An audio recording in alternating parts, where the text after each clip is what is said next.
Hi, Ambassador. It's a pleasure to welcome you here to Canada and also here to our set. I appreciate you making the time. It is good to be in Canada, and yeah, I think it may be okay to be here today, but we can reach that conclusion when we're done. Correct. I do want to start off. Obviously, I have a host of questions around the economic relationship. I know you have pages and pages. I know. And pages. I spent a long time thinking about the questions I wanted to ask. I do want to start on the prospect of the Golden Dome, though, and more specifically Canada's participation. Have there been formal conversations about that possibility? Not that I'm aware of. I think the president's moving forward on a number of big initiatives, whether it's trade, tariffs, the Middle East, Ukraine. But he talked about the Golden Dome during the campaign, and it's like, okay, it's time to put one more thing into process. And I think he and his team decided the last couple of days would be a good time to bring it up. Mentioned that Canada might be able to participate in it. Canada said they'd like to participate in it, but there's a lot of steps that need to be crossed before we actually reach that point. On the face of it, do you think it would be a good thing for Canada to participate in? Well, I mean, we've had NORAD since 1958. I think that's worked pretty well for the U.S. and it's worked well for Canada. It's, I think, one of the only, if not the only, bilateral military relationship in the world. So I think it would. But I mean, there's criteria. Okay, and some of those criteria are being questioned right now. One of the criteria for NORAD is interchangeability and interoperability. So that would mean that we're flying the same kinds of planes, we're using the parts, and it's all interchangeable, and it's one system. Canada is challenging that. They've made a decision to buy F35s. That's now up for review. If Canadians are flying one airplane, we're flying another airplane.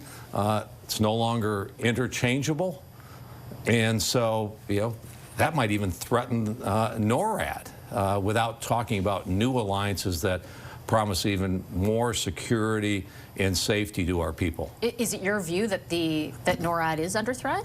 Well, if Canada decides to buy equipment and those types of things that no longer are interoperable with America, it means that that's one of the fundamental agreements of NORAD. And if Canada can do what it wants, and if it decides to move in a different direction, we would have to have some kind of a discussion on NORAD. Yeah. Are those discussions? Are you part of any of those discussions at this point? No, not at this point, because I mean, Canada hasn't made a decision on the F-35. They're just saying we're going to go back and reevaluate it, and I think at that point in time, it'll be important for the U.S. to point out, wait a minute, this is a fundamental basis for NORAD. Okay, and those discussions are not going on. The Prime Minister has indicated that some of these things are under review, and as I've said multiple times when people ask me about the Prime Minister and where he's going and what he's doing, it's kind of like, let's give him some time to actually announce that. Let's wait for the for the speech from the throne, which happens in what, 5-6 days. Yeah. Exciting time for Canada. The King is coming. The King of Canada is coming, and we will hear the speech from the throne. We will hear more about the exact agenda. A couple weeks after that, Canada's hosting the G7. So a lot of things in play before we get to any major news and reevaluations or whatever. I'm hoping that none of those questions ever come up. Okay. In principle, can I ask you, as the administration's representative? I just want to ask in principle, because look, I think over the last number of months, Canadians have, been somewhat startled to hear of alliances we thought were very secure questioned. I know that you'll have your view, and President Trump has his view. When you bring up NORAD, and I take your concerns around interoperability, for example, and interchangeability, but let's put those aside for a second. In principle, do you believe in NORAD? Do you believe in that alliance with Canada? Absolutely. Like I said, it's been around since 1958. It's been one of the most successful military alliances in the world for what, 42 plus 25, 67 years? you know, we should be thrilled with that kind of success. So no, I think we're totally committed to NORAD, modernization of NORAD and those types of things. I don't think this is a question of us. I hope it's not a question for Canada, but that's not a story coming out of here. U.S. questions NORAD. Absolutely not. Because you kind of did, to be fair, right? If we go ahead with the deal we already said a while ago we were going to, which is now under review, you don't see NORAD as viable? No, I'm saying that the fundamental premise of NORAD was interchangeability and interoperability. If Canada wants to renegotiate those types of things, you know, then it's up to them to approach the United States and say, hey, we want to go back and take a look at some of those principles. But again, the Prime Minister has not laid out, let's give the Prime Minister and this team some time to lay out their principles. You know, I've talked to a couple of the ministers, and I think, at least the sense that I get, is let's keep, you know, we got a good thing going.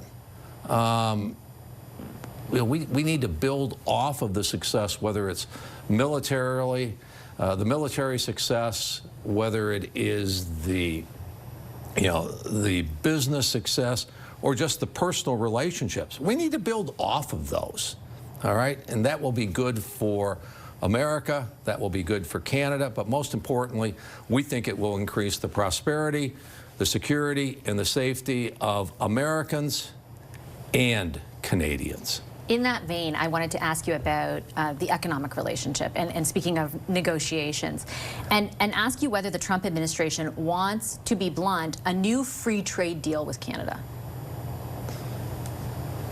We want a trade agreement with Canada, absolutely. Okay, I always had trouble. I still remember the first vote I had in Congress on a trade deal. It was NAFTA. So that's the early 90s. Okay, well before you were born. Sadly not true, but I'll take the compliment. Okay, but you know, it's and they said a free trade agreement. And it's kind of like, oh, great. This is fairly simple. Free trade agreement to me is, you know, you pull it out, and on one side, you know, these are the tariffs that, you know, we have on Mexican products. It'd be a big zero. Here's the product the tariff they had of us, and it would be a big zero. Free trade, right? That's free trade, accessibility. And I said, and I told my staff, get me a copy and I'll read it. You know, it won't take long. Free is zero. And I got a book that was, you know, that thick, and you go through it, and what is it? It's all tables of tariffs. Okay, asparagus was a big product of in my old congressional district. So you look into page 632, tariffs on asparagus, and then you go somewhere else, tariffs on apples, tariffs on car parts, and that's not free trade. Okay, I think we want to get to as free, as fair, as equitable, as simple trade with a partner who we have 5,000 miles, a 5,000-mile border. We want to get to as free, fair, and equitable as Canada allows us to go. Do you think, I guess I would respectfully challenge, like, why would we believe that to be true when the United States initially are the ones who put extra tariffs? I'm not disagreeing with your point that free trade feels a little hard to believe when there are so many tariffs that were already in place on both sides. But there are additional tariffs that were levied by this administration that are in no way buttressing the idea of free trade. Government of Canada Trade Commissioner Service, understanding the CUSMA compliant. 99.9% of products, we call it USMCA, trade coming south from Canada to the U.S. 99.9%, according to a Canadian government agency, is tariff-free today. But that's not everything. That is, for example, that first there were tariffs levied on everything. Then it just stayed on steel and aluminum. Then if it was CUSMA or USMCA compliant, there was a 90-day reprieve. It's not as simple as you portray it at this moment in time. There are still distinct tariffs that are in place that run counter to the idea of free trade. This is the Canadians saying this. This is not the U.S. State Department. This is not the U.S. government. I have trouble believing that number sometimes, right? But this is the Canadian government saying that that's the amount of because, yeah, there's been bounces back and forth, all right? But the bottom line, most, whether it's substantially tariff-free coming from Canada going into the United States. And there, because like you said, there is a 90-day reprieve. I think that ends in March, or excuse me, that ends in July, at which point in time we'll either have a new agreement, a framework to move forward, or, you know, we'll see what happens at that point in time. I'm thinking we're all hoping where there will be an agreement and a framework to move forward. Do you think that possibility exists that soon? Yes, absolutely. Why? Why? We just got to we did a trade agreement with China. We have a framework. We have a framework trade agreement with China. We have a framework for a trade agreement with the UK. I was in the meeting, you know, where the two-part meeting. We had the scrum with the president and Carney, which I think they handled the 51st state issue. Boom, gone. They did it with a smile on their face, went and had lunch, and it's kind of like, okay, let's get to work. Okay, here are the kinds of issues that both of us have concerns about, but, you know, in this hour and a half that we're going to have lunch, we're going to lay the framework for our teams to come together and present an agreement to move forward. And I absolutely.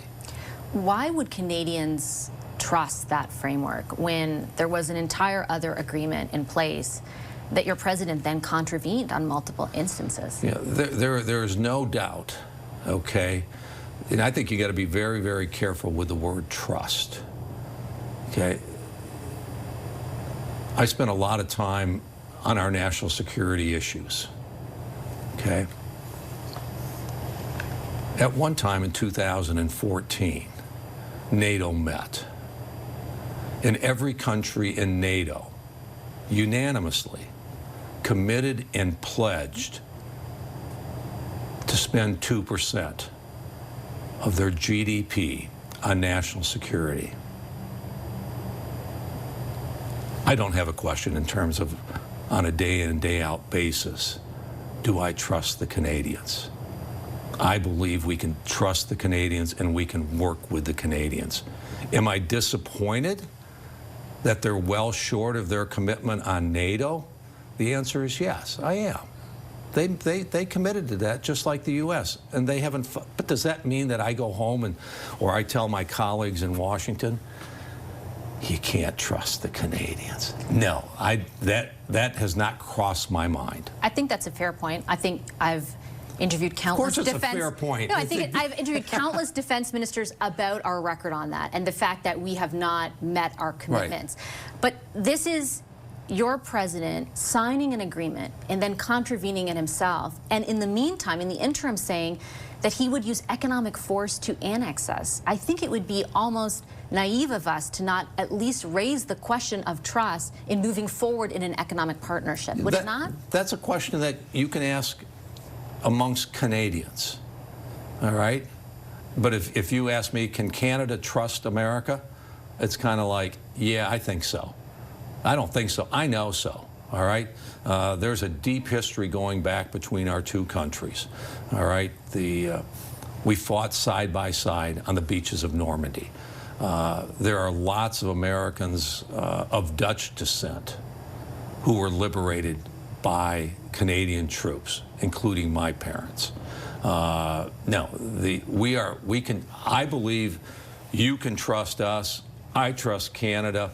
Are there issues that need to be resolved in a constructive way that I think the president and the prime minister demonstrated a couple of weeks ago that they can move forward?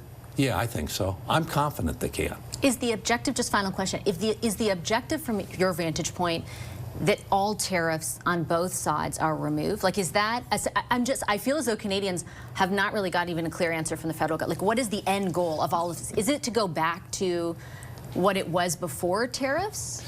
Well, the president has made it clear that there will probably be a tariff on every country that we do business with. Okay? I mean, he's campaigned on that and has said that. I think what I would hope that Canadians would be striving for is to lay out all the things that Canada has, the capability, critical minerals, automotive, energy. You go right down the list, things that we can work together on, defense, fentanyl, stopping the number of deaths in both of our countries from fentanyl, that we can come together with a deal that gives Canada the lowest tariffs of any country that America negotiates an agreement with. So not no tariffs, but the lowest? The lowest. Okay, Ambassador. And if, you know, that could be zero, but I mean, the president, I think, has indicated, you know, there will be tariffs. Okay, Ambassador, I'm going to leave it on that note. I appreciate all your time today. Thank you. Good to be here. Thank you. A pleasure to meet you.